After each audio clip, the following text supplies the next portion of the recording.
You're listening to Radio Free Rhinecliff. Welcome to Studio Property, the cinema broadcast for creatures like you. I'm trying to think, Devon. My name is Doug Wartell. I'm Devon Irby, and this week we are discussing Some Like It Hot, circa 1959. It's a charming little film about a pair of musicians who find themselves gussied up in drag while hiding from the mob in a traveling all-girl jazz ensemble fronted by the one and only Marilyn Monroe. But before we begin, this episode is going to air on New Year's Eve, so no one's going to hear it. So let's, until 2025. Right, until 2025, right? Yes. Because it hits the podcast feed immediately after. Mm-hmm. But I learned a thing today that I think that we can all go into 2025 with. If I could be so pretentious.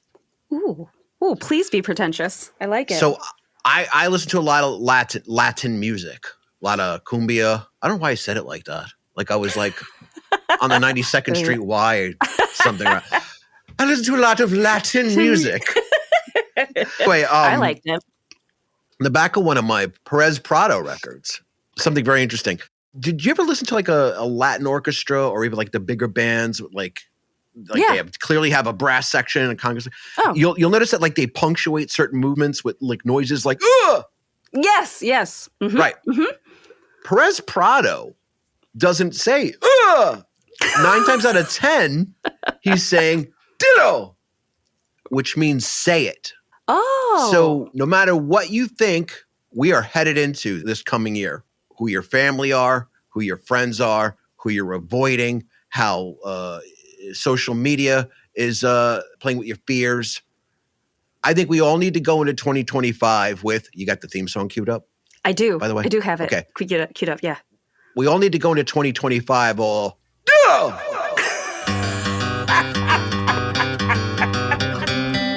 Put that prop gun down, put back the canisters you stole. The devil laughed out loud when you signed away your rotten soul. That's studio property, your studio property.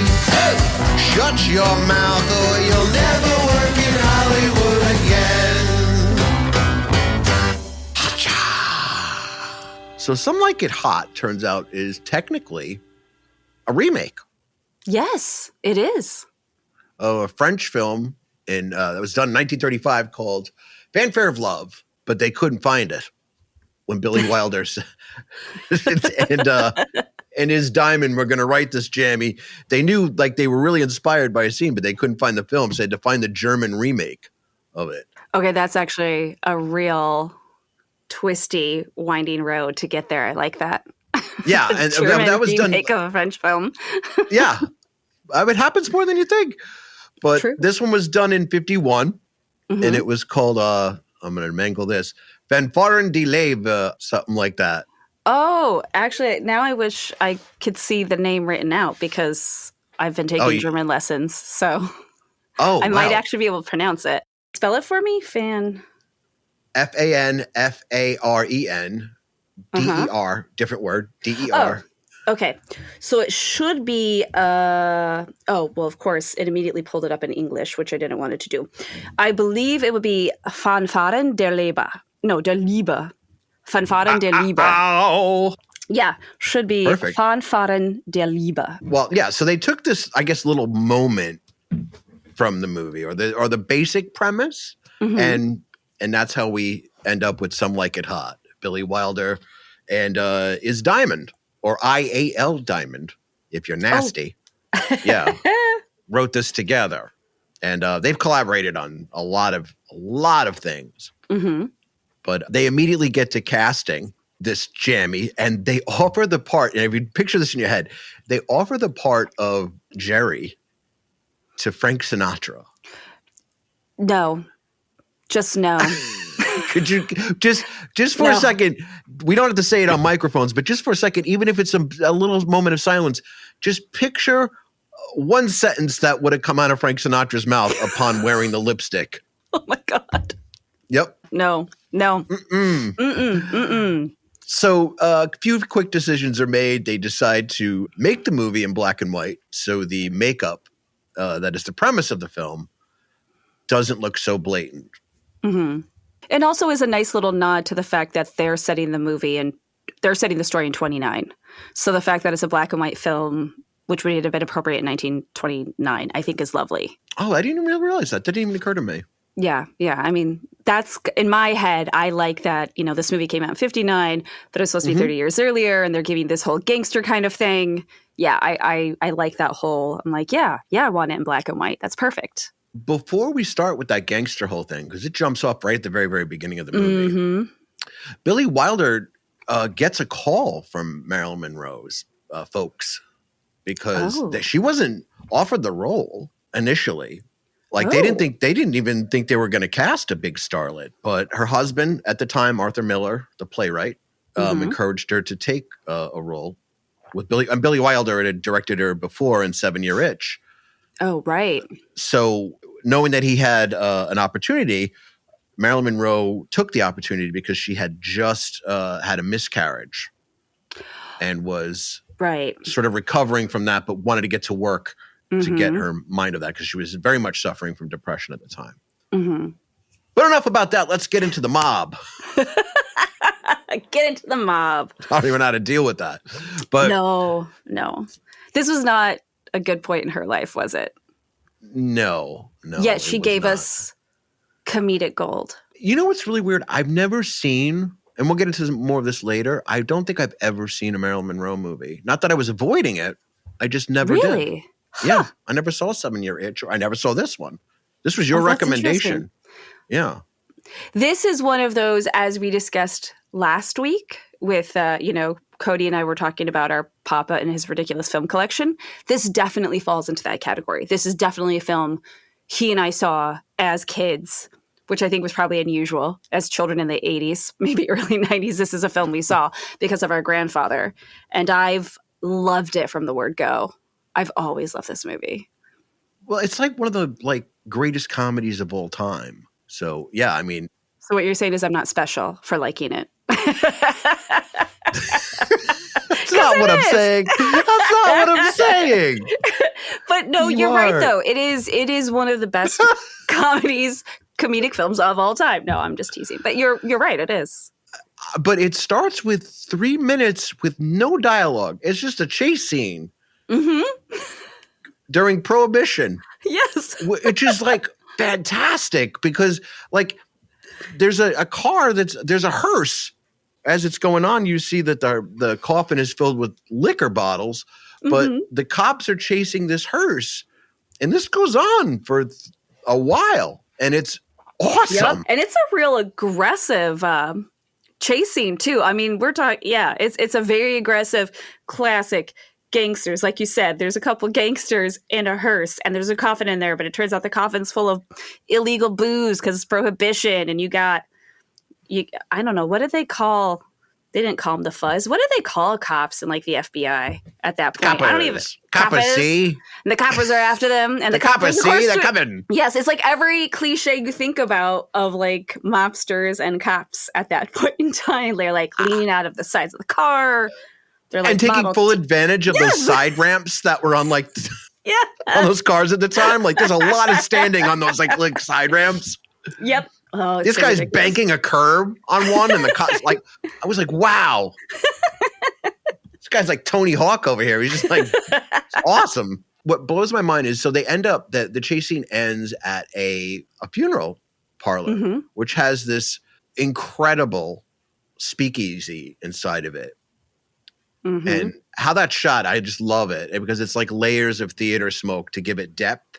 And this is where we meet, Jerry and Joe, our protagonist. Our protagonist. Oh, Jerry. We're essentially hey, look how charming I am. And here's my wingman. They're in real life, you would cover your drink around them, but Yes. But in the world of this film, they're really charming and hilarious. Also, can I just say Jack Lemmon's stand-up bass playing makes me giggle every time I watch it. Because it's in no way in sync with what the music is doing at all. No, but it's so animated. And he's slapping that bass so hard. It's ridiculous. Slim, what's his face from the Stray Cats? He's spinning the bass. Yes.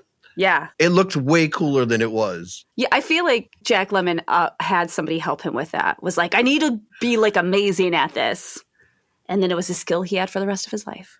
I gotta say, this is probably like one of the best things I've ever seen Jack Lemmon in. Mm-hmm. And there are a lot of great things, right? Oh, yeah. Like right off the top of my head, Odd Couple. Mm-hmm. Of course, Glengarry Glen Ross. Mm-hmm. Love. Right. Well, Yeah. I was of the age where Grumpy Old Men, God, I loved him in that so much. He's incredible. He is incredible. And later in this, further down in the spring, you and I are going to talk about another one, The Great Race, which I think he is spectacular in. And I know you haven't seen that. Episode. Yeah. It's going to be a great episode. So good in that. Tony Curtis is also in that. We're it's like another little outing with the two of them. seasons away. I know, we are. Sorry, listeners. We want to pick a couple of scenes to just to touch on, because I don't want to recount the whole movie, because again, we're writing the show out loud. Right. But first and foremost, we need to talk about the party that happens on the train on the way to Florida. Yes. See, our main characters are hiding from the mob in drag among a girl band who are traveling from Chicago to Florida by train. Take us there, Dev. All right. So first of all, we got Joe, who has become Josephine, and Jerry, who was supposed to be Geraldine, but at the last second said his name was Daphne, which I adore about him, that out of nowhere he was like, Daphne, I'm Daphne. So they've hopped onto the train. They're getting themselves settled. They played a little rehearsed a little bit with the rest of the girl band, and they're feeling like, okay, we just have to get through this, but we can make this work. We can get through it. And their first night, they are trying to deal with sleeping in this train car situation. And Joe, aka Josephine, is like, Jerry, you're a girl, you're a girl, you're a girl, you're a girl. So he makes Jerry like repeat this, like, I'm a girl, I'm a girl. Because he's like, we have to keep it together because literally people are trying to kill us.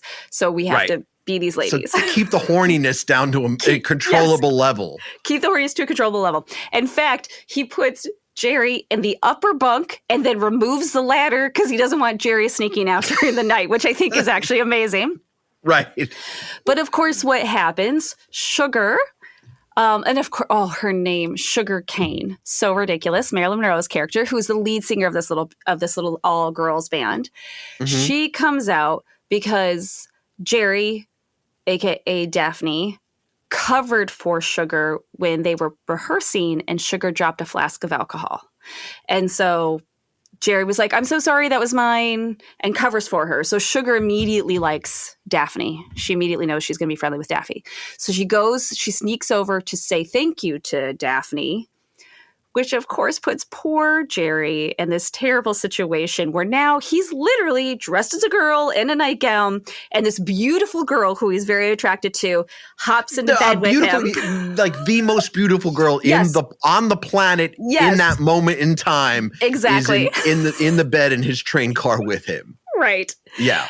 And of course, so not only do I think this scene is beautiful because it's brilliant acting on Jack Lemmon's part, because here he is doing this lovely juxtaposition of, I have to pretend to be a girl, but I'm with this beautiful, beautiful woman and I got to keep it together. And then he kind of just wants to get rid of her so nobody finds him out, and accidentally they start having a party. So of course, Sugar's like, no, let's have a beverage. And then somebody else in the band, isn't it like Dolores, the trombone player, is like, oh, I hear a party a mile away. And so the next thing you know, all these girls from the band have snuck into... One by one, they sneak up to the bunk. One has crackers. It's a whole thing. And they just like sort of... It's bedlam. Like they're up in this whole thing. Joe's down... Like he eventually wakes up. Yes. And Joe, of course, is like, damn it, Jerry, damn it. Like, what happened? Of course, poor Jerry's like, it was an accident. I didn't have a party on purpose. It wasn't my fault. Oh, it's brilliant. But also, I think why I love that scene so much is because it really immediately gives us the women that Jerry and Joe find themselves becoming, right? Because they're trying to inhabit a female persona in an effort to not be murdered by mobsters. And what we find, of course, is Joe ends up being this very proper, always has her lips pursed, right? Josephine is always like, and she has her lips pursed all the time. And she's like, you need to behave and keep it together. And then Jerry, as Daphne, is this very cute, almost flamboyant. You feel like he's in drag more, right? That's a fantastic observation because, they become entirely different people in drag, right? And like much different than their male selves, right? And that's great. And and they definitely do become almost the opposite of who they actually are. Right, exactly. So, but then what happens in the party, at some point in the party, like Joe finds himself alone with Sugar. Yes. And we do have to talk about this for a moment because there is a moment that reminds me of Tootsie. Oh, okay. So she starts like confiding and they sort of bond. Joe realizes like how incredibly beautiful she is and, but he's in drag and she starts confiding in Joe about things men she's commonly fallen in love with, what they're like, and also the men she hopes she would like to fall in love with. Yeah. Who she really wants to find. And and as you say, there is also a great little moment because as Josephine is trying to be a nice girlfriend and listen to Sugar confide and be nice to this new girl, or this new friend to him, as it were, also is fully recognizing that he's, as a guy, exactly the kind of man she always has a problem with and is desperate to avoid. Which is amazing. Like I don't know if you remember that scene in Tootsie, right? Like Dustin Hoff, his love interest confides in him as a female. Oh yeah. What she would love to happen. And it's something a little more aggressive. Right. Verbally. And he attempts that thing and she throws a drink in his face, not realizing, wait, I actually wished for this out loud. Yes. Fun fact, the script doctor on Tootsie was Elaine May. But yeah. Oh, you know what? We're getting a call. Hold on a minute. Okay. Well, let's do you want to answer it? Do you want to do it this time? Sure, of course. Okay, go ahead. Okay. Give it the gusto. Damn! Radio Free Rhinecliff, thanks for calling. Yes, thank you. I am listening to the show. This is wonderful. You're doing a great job. Very, very fine job. I have a connection. Caller. What is your name? My name is Neil, like you're Neil Armstrong, the moon man, the astronaut. I'm sorry. In my head, I'm thinking cosmonaut, not cosmonaut. But here is my name is Neil, and where are you calling from, Neil? I am calling from Clinton Corners. Clinton Corners, Oh, okay. Yeah, yes, I do. That's right, not too far from us, Devon. Okay. It's very nice out here, very peaceful, very cold. We're very cold here. Yes, today we are very cold. We're going to get more snow tomorrow. Very, very, very cold. Everybody said to me, you're from Russia? Are you from Siberia? We're very cold. No, I am not from the very, very cold part of Russia, like every other person thinks. But there's no place in Russia that is, Miami. Fair.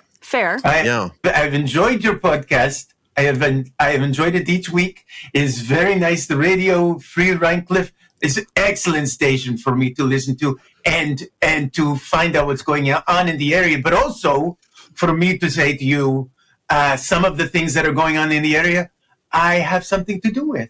So you're talking about this wonderful film, this wonderful Some Like It Hot. Yes. Yes, we are. Wonderful film.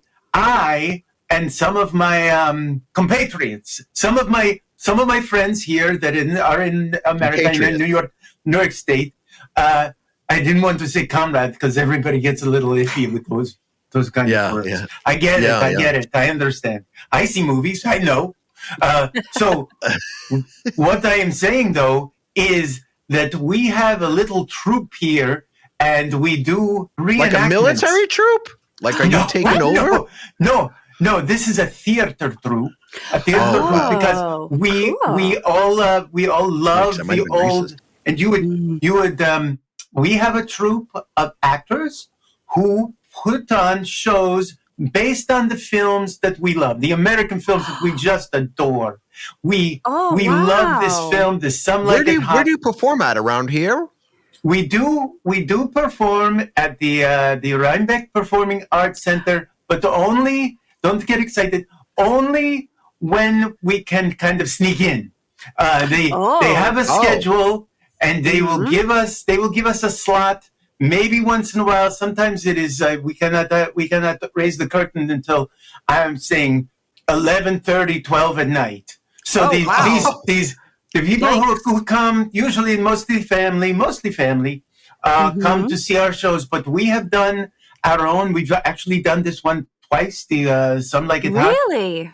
As theater people, we have to get around any obstacles, right? And for this, the only obstacle with Some Like It Hot was our troupe is all female. So the show that we were putting on, we had all female playing as both men and women. You're with me? And then the women had to pretend they were men playing women. And so... Holy Victor Victoria.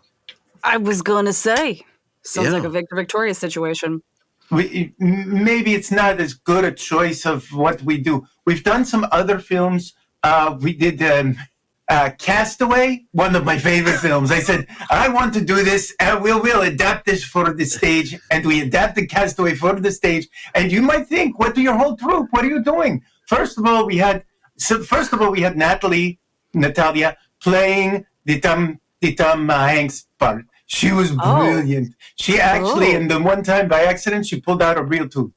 Dear. That was, but then for all the other props that Tom Hanks used, we have filled in with actors.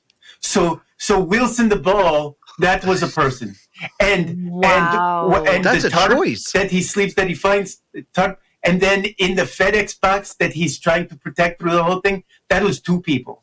These people were really committed to the show.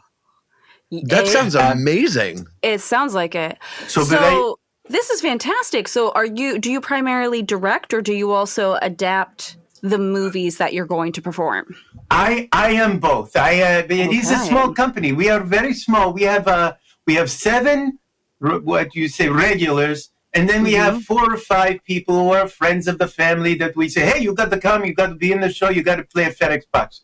Or whatever they're playing. For example, so the 2 women who played the Tony Randall and the Jack Lemmon, they're brilliant. And one Tony of them... Tony Randall and Jack Klugman? Is that what you meant to say? Did I say Tony Randall? You know who I'm thinking of? Tony Randall. Tony Curtis? Oh. I know it's Tony Curtis. I think this now. But I'm thinking of Tony Randall because I'm thinking when we did The Odd Couple, that is the one play that we did and where I played Tony Randall. Really? Yes. I played the Tony Randall. Or Walter Matthau, who played him in the... No. We did an adaptation of TV show. And so and we weren't playing Oscar Felix. We were not playing them. We were playing Tony Randall, Jack Klugman. And we would come in, we'd say, hey, what are you doing today, Jack Klugman? And Jack Klugman would say, I'm going to be Oscar Madison. I'm going to be Felix Unger. So that was how it went. So the whole play was kind of, what's the word? What word? Meta. It was very meta. It sounds very meta. Yeah. Okay. And no one came. No one came to see that show. It sounds like you worked really hard on it too. Yeah. Can I ask you a quick question? Like I know where the Performing Arts Center is. Full disclosure, it's right down the street from the studio here. Oh. Yeah. So what I'm wondering, because right now A Christmas Carol is playing. Do you wait for that to be over and then you perform like immediately after? We do our own version of the Christmas Carol, because you know that when, maybe you don't know, in Russia, where I grew up, Christmas Carol was not presented in the way that Dickensian, when the way that Charles Dickens first wrote it. It was not the same. He is visited by 7 ghosts, and some of these extra ghosts, they are not. There is a ghost. There is a Jacob Marley, ghost number 1. Then ghost of Christmas past, Christmas present, Christmas future. We know all about that. Then the ghost of Siberian hunger, and then there is also the ghost of. That's terrifying. No one was supposed to be happy, and in the end, Ebenezer Scrooge is dragged off. It's terrible show. Oh, wait, who are the other 2 ghosts? I have to know now. Yeah. There was a Siberian hunger. There was Stalin's boot. You heard of the ghost of Stalin's boot? Comes in, pow, pow, pow. He just comes in, pow, pow, pow. And then the final ghost was the ghost of all misery. Oh, wow. Is very depressing. It sounds depressing. This sounds really not like a holiday play. Oh, no. Forgive me for saying. It is not. But Christmas, Christmas, you do it. Well, it's either that or family, right? Like, I'd pick a super sad play. sure. What is your next production? Oh, The yeah, next good production question. will not be until we are fascinated with St. Patrick's Day. You have St. Patrick's Day. We are doing one that is based on the movie Leprechaun. So we are going to call it the Leprechaun in the Hood. So it's going to be a little bit the John Singleton, the Boys in the Hood, and a little bit Jennifer Aniston, the Leprechaun. Bang bang, motherfucker!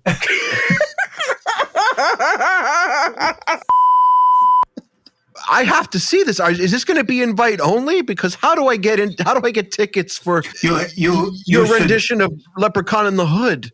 Mm-hmm. Well, I cannot tell you that now is definite. We have to see what the Rhinebeck Performing Arts Center has for a place. We are hoping, fingers crossed for St. Patrick's Day would be great. Anywhere around that would be great. But what you need to do is look on their website, their schedule, and there will be a little sliver that will say the Ivan Drago Players from Orsk presents, and that is us. That is the ones because of course, great Russian actor Dolph Lundgren, Ivan Drago. What a great! Wasn't he Austrian? He was Austrian in real life. Was he Austrian? Yeah. I thought he was German. Oh, okay. Well, go ahead, Google it. He portrayed a Russian exactly the way we wanted him to. Oh, got it. Oh, okay. So you just adopted him as your own. That makes sense. Yes, the character. We're talking about the character, not so much the Dolph. Not the Dolph. Brilliant physicist, is he not? He's he is, and an engineer as well, and Grace Jones' ex-boyfriend in real life. Yeah. That's the top of the mountain. That would be how to find us, and look there. Again, one of the things that you could do is you could call their box office and request the Ivan Drago Players, because we would love for people to support us and maybe let the Rhinebeck Performing Arts Center know that people would like to see us more. Yes. Okay. Done. I think you hear that, audience? Definitely call the Rhinebeck Performing Arts Center and demand to see the Ivan Drago Players from Orst. Thank you very much. I know you don't like to plug, but plug. I like it. Oh, no. Let's Happy plug. Wait, to do actually, it. let me give you the number of the Performing Arts Center in Rhinebeck. You can just call them directly at 845-876-3080 and tell them that you demand to see a play by the Ivan Drago Players from Orst. Don't tell them we sent you. No. But definitely. Thank you. Definitely do that. That will definitely give us some credit. That is great. That is really great. Thank you so much. Oh, you're absolutely welcome. And man, I can't wait to see what you guys have cooking up for us next. Thank you. I will call in if I have something. If you have a movie and I have an idea that will adapt, I will call back. It's been wonderful talking to you, and thank you for the support. Thank you so much for calling, Neil. This is fantastic. By the way, we all messed up. Dolph Lundgren is Swedish. Oh, really? Yeah, said Swedish American. How do we all get it wrong? I don't know how we all got it wrong. The next time I visit you, we're going to see the Ivan Drago players from Orsk. Absolutely. Right? Oh my gosh. I want merch. Me too. Again, the people who call this show, and it's usually like one a week for whatever reason. I know. What's that about? But okay, so where were we on this film? Okay, well, we had talked through. We got ourselves through the scene of Jerry / Daphne accidentally hosting all the girls from the band in his little train sleeping car. Right. Love it so much. Okay, so obviously at this point we get ourselves to the hotel in Florida, which is where they're doing their little show, and we were going to talk about when Joe decides he's going to pretend to be a millionaire so he can go on a date with Sugar. Because, of course, as Josephine, Sugar was telling Josephine all the things, like what kind of man she wanted. And now that he knows what kind of man she wants, he's pretending to be that. So they go on a date. And, also at this point, can we just throw in a tiny aside? Joe E. Brown is the actor who plays Osgood Fielding III, right? Oh, yeah, right. Right, Osgood Fielding III, who is so sexist and so, like, he's just, like, it is the male gaze intensified. Every scene with him is the male gaze intensified, and it's just he's just delightful. a groper. He's a groper. Yeah, there's literally, like, a moment where he's in the elevator with Daphne, and we don't get to see Jack it. Lemmon. Jack Lemmon. And apparently he squeezes her bottom and she slaps him across the face and gets off the elevator and immediately hollers at him for grabbing her butt. But anyways, Joe has convinced Jerry to be as Daphne to go on a date with Osgood. So that way Joe can borrow Osgood's yacht without Osgood knowing so he can take Sugar on a date, which is this ridiculous convoluted storyline. But we have to talk about the scene of them on their date. Here's the thing. I found things like that, twists like that, the whole premise of the mob. I thought those were pretty solid motivations. Like I thought I was like, you know what? I was on board with the whole thing because the foundations of the film are so strong. Like, like there's no way you're going to get out of that situation alive. Put on makeup and join this band and get out of town. Right. Like, you're going to do whatever you have to do to get away. Yeah, you're right. And like, and that was the first opportunity that fell in their lap. They did it that night. They were gone. They were out. They were out. Yeah. And they even gave you that, like, those extra premises of like, oh, well, we have access to ladies' clothes. We just got to go see the girls at the club. We know they'll hook us up, give us makeup, a couple of wigs, send us on our way. Oh, this is a total aside. I do get aggravated when you've got a comedic film and they just skip over so many things. I want plausibility. I want to feel like whatever shenanigans they've gotten into, reasonably they got there. And you're right that that's one of the best things about this film is they give you a reason and it's plausible. Every single thing that's happening. Is it two guys in drag escaping the mob? And is that ridiculous? Yes. But you get there reasonably and you're along for the ride and it's beautiful. It's beautiful. Yeah, the train's not going to jump that track because it's solid. It's like, and so the idea that like Joe could manipulate this woman onto a yacht. Well, we got the yacht through this guy. But yeah, he's such an animated character. This millionaire. He's so perfect in that role. Yes. This is a tricky spot because during the date, he's making out with Marilyn Monroe. But, in real life, there was a lot going on with Marilyn Monroe. Now, depends on who you ask because there was a documentary done in like the 80s, another one in the 90s. There was like one of them was like a mini documentary, but regardless, like it depends on where you're reading about the film. She was either pregnant again, in the throes of a pill addiction, or both. She's blowing lines left and right. And again, depending on who you ask, how many takes there were of like a 3-4 syllable line, like it's me, Sugar, right? according to one page, it was 47 takes. Tony Curtis says later in another documentary that it was 82.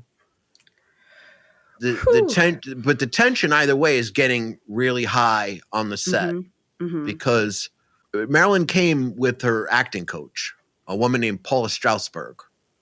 And when she would do takes, she would immediately look to Paula Strasberg and not Billy Wilder, the director. And it got to where it aggravated Billy Wilder so much that he had to be like, "Oh, was that okay, Paula?"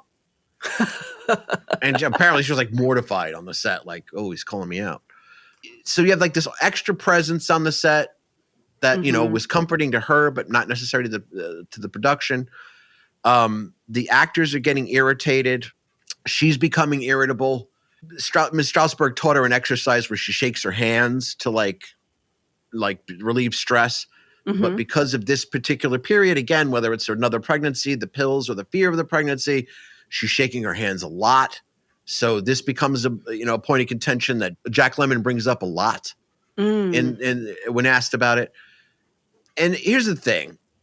Regardless of what she was going through or like what was happening on that set, nobody's paying to see Jack Lemmon in the scale that they're paying to see Marilyn Monroe. Nope. This is the first time I've experienced a Marilyn Monroe movie 2 days ago that I was, I get it. I get the Marilyn Monroe thing.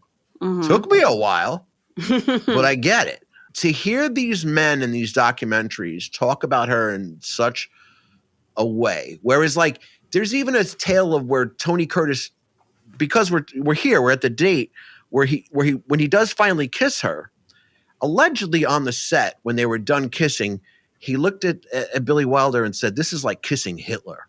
Yeah. Billy Wilder claims it's true. Jack Lemmon 100% claims it's true. Tony Curtis denied it. And you have to admit, of course Tony Curtis is going to deny it. And if the other two are like, "No, really, it happened," and Tony Curtis is like, "No, it didn't." It totally happened. It totally happened.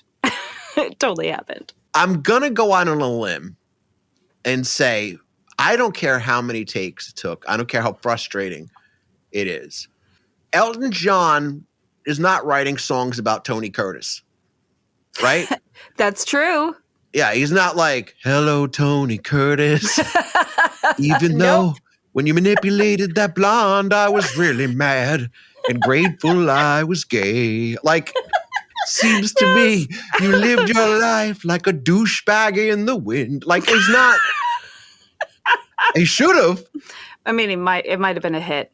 Let's be honest. Yeah, but again, I mean, it could be a little annoying on the set, but also like they're guys that don't know. Right. Like, yeah. I mean, these are men in what, this is 1958, 59? Yeah. Yeah, 59 is when the movie came out. So yeah, we're looking at 58, 59. They won't even say period out loud in 1959. Right, exactly. You know what I mean? So they don't know what's going on with her. No. But decades later, when they're doing documentaries, they're like, "Oh, she was difficult." Right. Yeah. She's had a miscarriage, right? So she just recently suffered a miscarriage. She's Right. got a marriage on the rocks because every time she's married, it's on the rocks. Right. Right or wrong, that's what it is. And they have no sympathy. There's no sympathy. In fairness, we don't know how much they know at that moment. Oh no, but years later, there's so many books. Yeah, that's the thing, though. You're right. Maybe in yeah. the moment, if they're annoyed in the moment because the information isn't there, understandable. But when you make a documentary 20, 30 years later, like you say, that information's available at that point. It's no secret. She's long since been passed. None of this stuff is a secret. Right. Just a tiny bit of sympathy, gents. A tiny bit of sympathy. Yeah. The tension had built so bad on the set that, do you remember the scene where they have like a birthday, where they assassinate the mobster? Yeah. Because eventually they find themselves in Florida, right? Because ridiculously, the mob ends up at the same hotel in Florida. Ridiculous. But this is the part that makes me laugh. At the Italian Opera Appreciation Club or something like that. Which is a cover for some sort of weird Italian mob get together. Yeah, like a big sit down with a lot of families. Yes. And they want to talk about the St. Valentine's Day Massacre, which, Joe and Jerry had witnessed, which is what set this whole thing in motion in the first place. But they're sitting at like, there's this big round table situation, and then a big birthday cake comes in, and someone pops out of the cake and shoots the sect of the mob that we're after, our protagonists, right? Right. But the rest of the mob knows that he let 2 witnesses live, and they, because of the wacky chase scene that follows, they realize it's them, and they start chasing after them, but they didn't realize they were in drag. It's a whole thing. You got to see the movie. It's wonderful. But in real life, the tension was so thick that when they were filming that scene where the mobster pops out of the cake, Tony Curtis put a naked stripper in that cake. Oh, God. And then she pops out like naked. Oh. Yeah, there's photographs of it. Really? And it's in the documentary. Yeah, and it just sort of made everybody smile and laugh. Right. And, just sort of broke the tension up. But apparently Marilyn made things so stressful on the set that this was necessary. That Tony Curtis was like, the only solution to relieve this tension is a naked lady jumping out of a cake. In fairness, that's the solution to everything. But yeah, I mean, wow. The performance that you get in the end, regardless of how we get here, is for the ages. Obviously, everyone's heard the title. Everybody knows how huge this movie is. Yeah. It becomes the greatest comedy of all time. It was called this for decades. Yeah. Yeah. And not just the ones where Sandman were popular, right? Right. Oh it goes on to be one of the funniest. And I think in the year 2000, it was still listed as one of the funniest movies of all time. Yeah. And it was one of the, when the United States National Film Institute came into existence, it was one of that first group of 25 films that was selected to be preserved at the National Film Institute. So it was 25 movies they picked, and it was one of them. So, I mean, literally one of that, in that first wave or that first class of film to specifically be chosen to be preserved for future. That's a big deal. So we have to get to the night or the morning after the date. Yes, which is one of the best scenes in this whole film. It's definitely my favorite scene of the whole film. So good. Joe sneaks back into the hotel room through a window to find Daphne / Jack Lemmon in bed with a pair of maracas, and he announces that he's going to get married because he was out on the date distracting the millionaire, and the millionaire had proposed to him, and he said yes. This was definitely a Billy Wilder moment, right? Jack Lemmon as Daphne has a pair of maracas. Yeah. And so in between these little bits of lines where they're going back and forth, he dances and plays the maracas. And my favorite, of course, is when he's laying in the bed and he talks and he's like, Osgood is getting married. And of course, Joe's like, oh, who's the lucky girl? Me. And then starts playing the maracas. And he's still playing the maracas and shaking. Yes. And he's dancing and playing them all in bed. They have a whole conversation about this. Where it ends is in a weird place because, Joe has to remind him you're a guy. And he's like, what guy would want to marry another guy? And then it becomes a little bit oh, you're from the past. Right. So, yes. But before then, it goes on for a while where he's like, well, you can't because it becomes this really great bit. And he's like, well, because I don't have a thing to wear, or you can't because, because his mother won't like me. But hey, I don't smoke, which is a reference to something the millionaire told him earlier.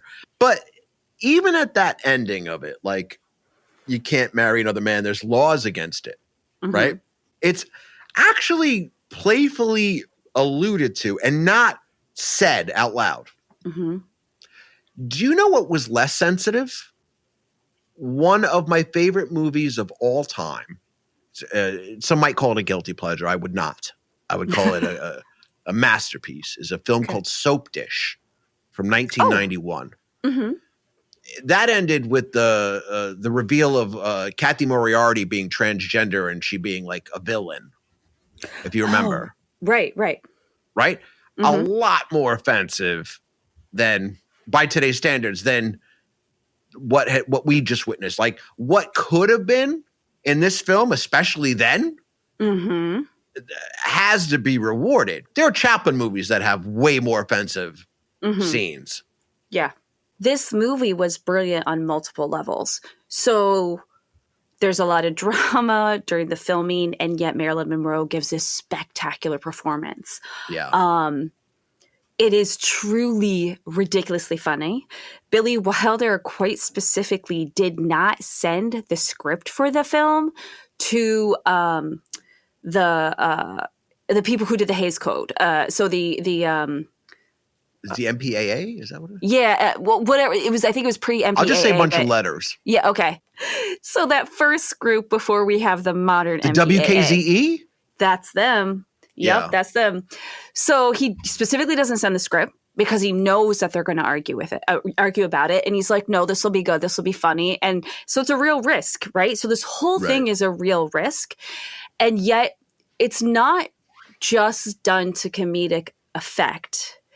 It also pushes boundaries in a way that, quite frankly, needed to be pushed at that time. So we get the whole delightful ridiculousness of Daphne / Jerry, Osgood's proposed, that whole thing.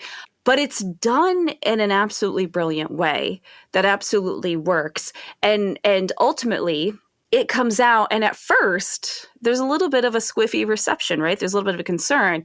And then basically they took it to like a college campus to play it. And these college kids were like, oh my goodness, this is the funniest thing I've ever seen. It's hysterical. Well, the first test screening didn't go so well. No. There was one person laughing, exactly one person. Do you know who that person was? Hopefully Billy Wilder. No, it was a comedian, Steve Allen. He happened to be in the audience that first screen test. Yeah, and he was the only person in the audience that found it funny. And he's quick to point out, like, I knew before any of you. Like, this movie is gold. And yeah, I mean, the funniest thing is, like, someone came back with like notes you have to cut about you have to take out a lot of these things, because not specific things. You have to take some time out of this because the movie's a farce. And we're at 2 hours for a farce, which was unheard of at the time. Right. Oh, it is unusually long for a comedy at that point. Yeah. Billy Wilder took out 1 minute. Took out 1 minute, and it was like a scene that went on a little bit too long that he just shaved off. And he was like, all right, that's it. There's your cut. Billy Wilder, ironically, had giant balls to make this film. And I love that. Yeah. Literally a film about a couple guys in drag. And the way he pushed that limit was brilliant. Now, I feel like today we can have a real argument about it, because as it stands, you can't make that movie today, because we don't want to see, it's different. You can't today have a couple of guys be like, I'm running from the mob, so I'm going to dress we're going to dress as girls. It wouldn't, you know what I mean? It wouldn't fly as far as like. I'm trying to understand what you mean, because the number one show in the country is RuPaul's Drag Race. So today, as Some Like It Hot stands, it would come across offensively. Basically the way these two guys who are not drag queens and they are not gay men, essentially utilizing drag to hide. It's a little bit like Bosom Buddies, which really doesn't hold up. Do you know what I'm saying? From like that standpoint. So in a way, it doesn't hold up in that sense. However. Oh, wait, you know what? Let's spend some time with this, but I'm going to announce it as a segment, and we'll kick Susan to the curb this week. Ooh, I like it. This is a new segment that we did once before called Upon Reflection. Sound effect here. Go ahead. Okay. So this movie, at the time, 1959, Billy Wilder does all these things to push it and basically gives a giant middle finger to the Hays Code, right? And like you said, even though its initial, viewing doesn't go over well, but they find their audience, they figure it out, they get it out there, ends up being this huge thing. But there are little things that it does. So for example, one of the first scenes when Jerry and Joe have first dressed like the girls, they don't even have like names or anything yet, and they're at the train station, and Jerry can't walk in the high heels.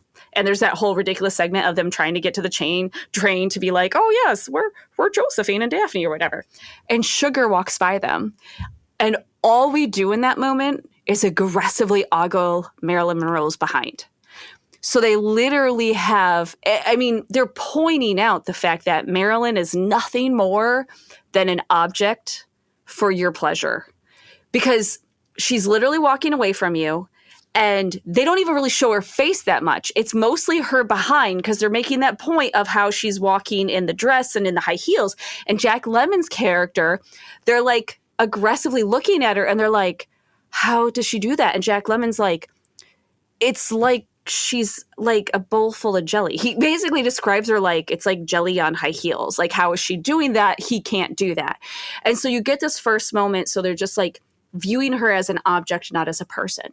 And then you get into almost the moment they hop on the train when, you know what I mean? When Jerry's character, because they're supposed to be Josephine and Geraldine, and it's, I'm Josephine, I'm Daphne. And the look on Tony Curtis's face, like, out of nowhere, you suddenly decided, you know, like, I'm Daphne. And Daphne's very over the top. And Jack Lemmon sort of accidentally turns into this very, you know, almost almost kind of a bit of a drag queen, a bit comedic, right? Very flamboyant, very over the top. Yeah. Maybe not, you know, whereas then Josephine is extremely demure and like, oh, no, I got to dial it back. Yeah, Josephine kind of reminds me of B. Arthur a little bit. Oh, yes. Right? That's not out of left field, right? Like, no, that is not out of left field. That is a good description. And that's B. Arthur pre-real B. Arthur. So I like that. Yeah. That's, yeah. But maybe then Star Wars Christmas special B. Arthur. Star Wars I'm Christmas sorry I had to special bring B. that up. No, it's You're okay. welcome. I'm not sad about it at all. Happy Life Day. This is our New Year's Eve show, so I'm not unhappy at all that you brought up Star Wars Christmas special B. Arthur. Or technically Star Wars Holiday Special. Oh, sorry, Star Wars Holiday Special. Yeah. But also, as we continue throughout the movie, we get these other sprinkles too. So there's Osgood. Okay, so wait, can I keep you at the train for a moment? Yeah, sure. Because keep me at the train. I think that could totally be done because that's the point in the film where they are finding who they are in drag, right? Yes. Yeah, he's fawning over her, which I'm sorry is just sexuality. I don't know that he's like, is he objectifying her? Yeah, but sometimes objectifying people is part of sexuality. I mean, that is true. That is true. Did he say anything demeaning to her? No. He is objectifying her, but then we get more scenes as we leave the train, as we get through, especially like, you know, we already talked about the accidental party and how Jack Lemmon plays Daphne in that moment. And again, Daphne's so over the top and giggly and the girls all love her because, you know, she's so outgoing and ridiculous. And they're like, oh my God, she's amazing, right? Like, and you see them sort of fall in love with this new member of their band. We get ourselves down to Florida. And as the girls in the band are walking into the hotel, we got a porch full of old millionaires, gross old millionaires who literally out. Okay, so just to describe it for a minute, yeah, gross old millionaires who are in a single file line of white rocking chairs and dressed like they're in a barbershop quartet. Yes. Yeah. And they all like pull down their newspapers and immediately start ogling all the girls. And it's done for comedic effect, but it's also pretty gross. And as a woman, even today as a woman, I can be like, ugh, been there, gross, right? Yeah. Maybe not so old-fashioned version of it, but still, like, you've been there and you which feel is, by the way, right? a lot grosser because, like, they probably smelled weird. Oh, they probably did smell weird. Oh, they smelled old. Yeah. Yes. But then, we get ourselves moved into Osgood aggressively going after Daphne. And like that elevator scene is spectacular because it's just, they get into he's hitting on Daphne, and Daphne immediately finds herself turning into like oh no, you can't hit on me. And I love that transition because it's so fast, right? So we've gone from staring at Marilyn Monroe's butt, saying how it looks like jelly. I took that wording to mean, how does she balance all that on two pegs of shoes, right? Like, oh, absolutely. That is what he's saying. You're not wrong. That is what he's saying. My argument is, even though that's what he's saying, it still has very much that male gaze to it. And in this very short time period later, we see him already flipping to the, now I'm on the receiving end. And I feel like as a woman, you appreciate seeing them on the receiving end, where they're immediately like, oh, wait, oh, this is what this is like, you know? And part of Daphne is sort of flirting back with Osgood when he's like, what do you know, she's like, I play the bass. And they're going back and forth. And he's like, well, normally I slap it. And it's kind of, you know, right? There's like this flirting, this inadvertent flirting. And you're wondering, does Daphne even know she's really flirting with him? Then they get on the elevator. You see the little... the elevator, the elevator numbers, they go back up, they go up and then right back down. Right. Yeah. And she's yelling at him, and she's clearly slapped him because he grabbed her bottom. And she's very annoyed by this. So that whole process, and then it just continues to go further, right? Even though like Joe is deceiving Sugar because he's pretending to be, you know, Shell Oil Jr. or whatever, right? Right. He's still trying to be the man she wants him to be, and then at the same time turning around and being Josephine and being very supportive. Oh, she likes a guy, and now I have to be the nice girlfriend and be supportive while she, you know, she's like, oh my gosh, I met a boy, right? That's the interesting part of the duality, isn't it, though? Yes, it is. He is definitely lusting after her, but when he's in the drag character, the advice the drag character is giving is pretty solid. Mm-hmm. You know, which again adds to that whole juxtaposition. Yeah, like of is what's it your happening. feminine qualities that make you want to relate with people or make you want to communicate with others? Yes, it's interesting. So I just love Billy Wilder giving the middle finger to the Hays Code. I love that we're literally right, and we're sitting through something, and it is a true progression. Right, this is a progression, and then right after this, we finally get to basically Jerry and Joe have been caught by the mob again, so they have to take off. But Joe realizes he really does like Sugar, and he can't just take off without seeing her. And she's singing with the band. Right. And she's so crushed because she's under the impression that Shell Oil Jr., this millionaire she's falling in love with, is just taking off on her. Right. She obviously doesn't know that that's actually Josephine, and Josephine's actually Joe, and the whole thing. And there's that beautiful moment where Joe realizes how utterly crushed Sugar is by being dumped and essentially played by this guy. And he, on stage, goes up to her and says, Sugar, no guy's worth this, and kisses her, which of course, again, F you, Hays Code, because you essentially, even though it's a man and a woman, it looks like two women kissing. So you get this moment of two girls kissing, and where everybody everybody around them, the whole band thinks that it's another girl, that Josephine's kissing Sugar. Yes. But Joe genuinely saying to her, no guy's worth it. Which is all you ever want a girlfriend to say when a guy has been a jerk to you is no guy's worth it. Yeah. And then takes off. And then of course Sugar realizes it's him, they're the same person. But this whole progress is, and I know I'm going on too long, but this whole progress is so perfect to me. It is. Everything you're like, I want to watch it again based on, how you're presenting it, because I definitely would love to see this remade, but I mean, but it's a classic, so you don't really do that. Like, you should probably just remake crap, right? Yes. Make it better, and by that I mean a very specific Matt Dillon, Gene Hackman movie I might have mentioned in episode 1. But yeah, maybe not touch this one. But yeah, I mean, it still holds up.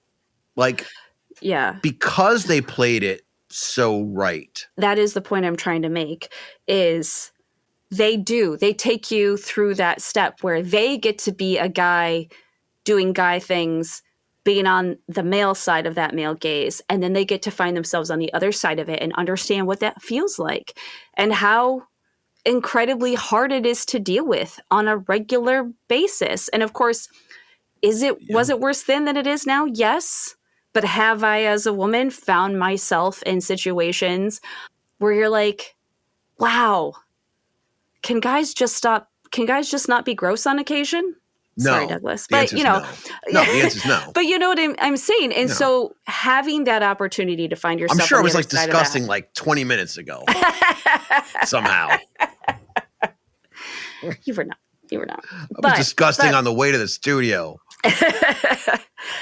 But, so that whole transition, having been done in 1959 when you weren't allowed to do it, is utterly brilliant to me. It's radical. It's nothing short of radical. I mean, yeah. I'm going to play the ending. Okay. Because we're going to put a pin in this because we do revisit this subject. Mm-hmm. But the very, very ending is we have our millionaire on the boat with Daphne after they presumably dropped Joe and Marilyn Monroe off and Sugar off somewhere. This is the most perfect ending.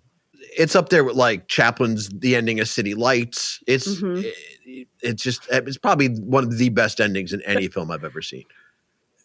With the dialogue alone. I called Mama. She was so happy she cried. She wants you to have her wedding gown. It's white lace. Yeah, that's good. I can't get married in your mother's dress. She and I, we are not built the same way. We can have it altered. Yeah, no, you don't.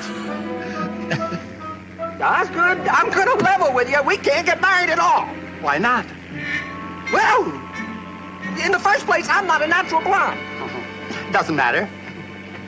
I smoke. I smoke all the time. I don't care. Well, I have a terrible past. For 3 years now, I've been living with a saxophone player. I forgive you. I can never have children. We can adopt some. But you don't understand, Osgood. I'm a man. Well, nobody's perfect. The end. Perfect. Oh my God. So good. And of course, talk about sticking the landing. Yeah, sticking the landing. And I know you were thinking this too. I love that was meant to be a placeholder line and nobody came up with anything better. And we're like, of course you didn't, because it's that good. Yeah. And they didn't think so. When they shot it, they didn't even understand how perfect it was. Oh, brilliant. But we were talking about relevance and the playing with the idea of a remake. But it is a musical now on Broadway. Yes. Mm-hmm. It opened in 2022. Is that correct? It was actually had been started and was set up to should have come out sooner, but COVID happened. And so it got pushed back. And so that's how it ended up coming out in 2022. It went on to receive a leading 13 nominations at the 76 Tony Awards, including Best Musical. And Harrison Gee got a nomination and subsequently won Best Leading Actor in a Musical. And this makes Gee one of two first openly non-binary performers to be nominated or win to be nominated, or win for that matter. The other thing that's brilliant about that is, so earlier I was saying, exactly as it stands, it wouldn't quite work today. So when they made the musical, they did shift a tiny bit, and they basically allowed Jerry/Daphne to lean into that role and basically let Daphne be like, yeah, I'm kind of both Jerry and Daphne. I'm not one or the other. I'm not, I'm not just Jerry. Yeah, I'm not just Jerry dressing as a girl to get away from this mob guy who wants to kill us. But I'm legitimately, kind of has this beautiful moment of realizing, oh no, I really am. Daphne is a part of who I am. And it's brilliant. So first of all, Harrison Gee is, if you've seen any clips, is brilliant and beautiful and perfect in it. Where can I see it? Where can I see clips? Honestly, there's a few like on YouTube, and obviously they performed at the Tonys that year, and then they were on our household. I'm sure I said this before. We watch a lot of CBS Sunday Morning in my house because Jane Pauley always has like the best little stories. So they reviewed it. She just does. All right, she just does that, and those nature sections at the end of the episode. I can't help it. I love it. Stupid trumpet at the beginning, whatever. But no, so they did a whole thing on it, and it's utterly brilliant because that, as much as they pushed it, as far as it was pushed in 59, Right. there was a line in which it had to stop, and it stopped there. And of course, then in 2022, the musical was able to go, nope, we're well past a point. We can jump way over that line. We're allowed to do that now. And they did it in a brilliant way. And it's fantastic. And like Osgood and Daphne. That's how relevant that movie is. That's how relevant that movie was, is they made a musical. Osgood and Daphne do actually get married in the end. Oh, wow. Which is fantastic. And I absolutely... Now I want to see it. Now I want to see the play. Yeah. I was looking because I know I've said this before, listeners, but I'm a Midwestern girl. So other than maybe going to one of the bigger Midwestern cities, I don't always get stuff close to me. And yes, apparently it is in a couple months. I want to say in March, it's going to be not too far from me. So I'm really excited. Oh, wow. So I've been working on my hubby, and I'm like, Brian, you have to take me to the city. You know, I hope it's not near St. Patrick's Day because yeah, we have plans. We do. Oh, you're right. We do have plans. You know what? We got to see Leprechaun in the Hood. I want to say it's like that week. I want to say it's like right after St. Patrick's Day. I don't know. Some Like It Hot. The Broadway production of Some Like It Hot in your town. Or Leprechaun you in the come Hood. here and go see. All right. Well, now Leprechaun I'm torn. in the Hood. Yep. Listeners will find out what happens. I'll either get myself... Oh, this is a cliffhanger. It is a cliffhanger. I don't know what's going to happen now. Now I got to talk to Brian and be like, babe, we only have two options and we've got to decide what's going to happen.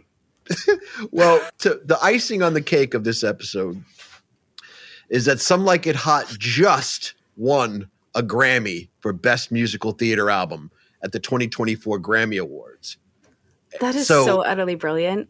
Yeah. So all day long, we could Some Right? Like It Hot. Like it's forever, right? It is forever. And hopefully it keeps evolving and keeps, and keeps smashing boundaries and just being the trailblazing piece of art that it is. These are the moments when I feel like I remember I grew up in a cinema-loving household, because it's not just about the silly things that you watch, like Saturday Night Fever. And I'm trying to think, what were Star Wars and, I don't know, Despicable Me, The Hunger Games, whatever ridiculous movies you're watching. But it's also sitting through, like, being exposed to Some Like It Hot when literally you're a kid, and not necessarily being able to process fully, but understanding you're seeing something groundbreaking, while also understanding that today, nope, not enough. Doesn't push the line far enough and would probably be almost tiny bit offensive. But it does a better job than you think it might. Right, but it does a better job than you think it might. Yeah. Absolutely. And, I feel like it's on that list of, for me, it's certainly on that list of movies that had a massive impact, even if I couldn't fully understand what that impact was at the time. And I know you and I have two very different lists. Because yours includes Saturday Night Fever. Well, here's the thing, because the things that on my list, they are very, very different.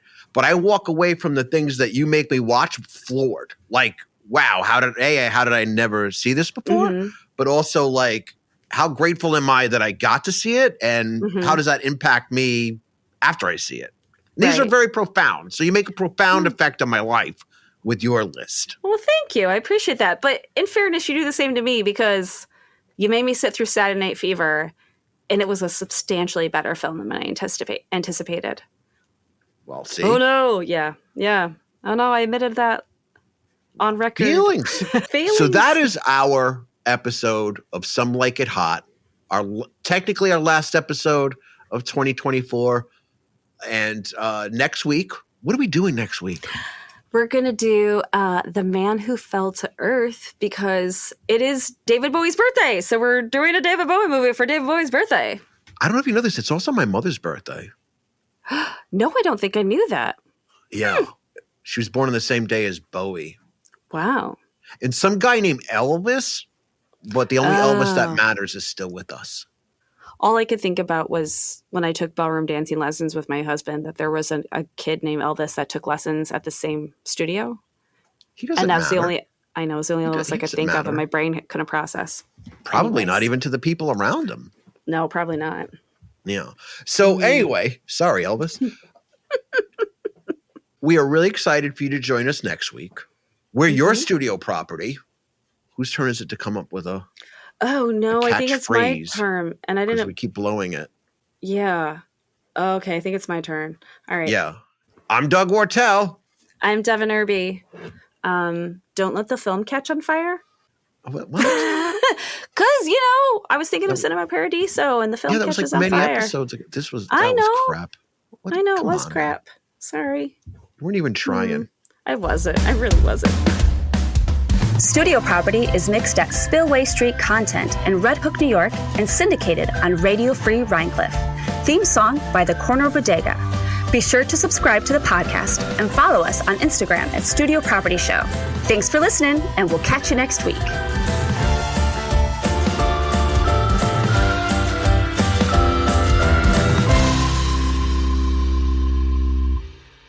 Spillway Street.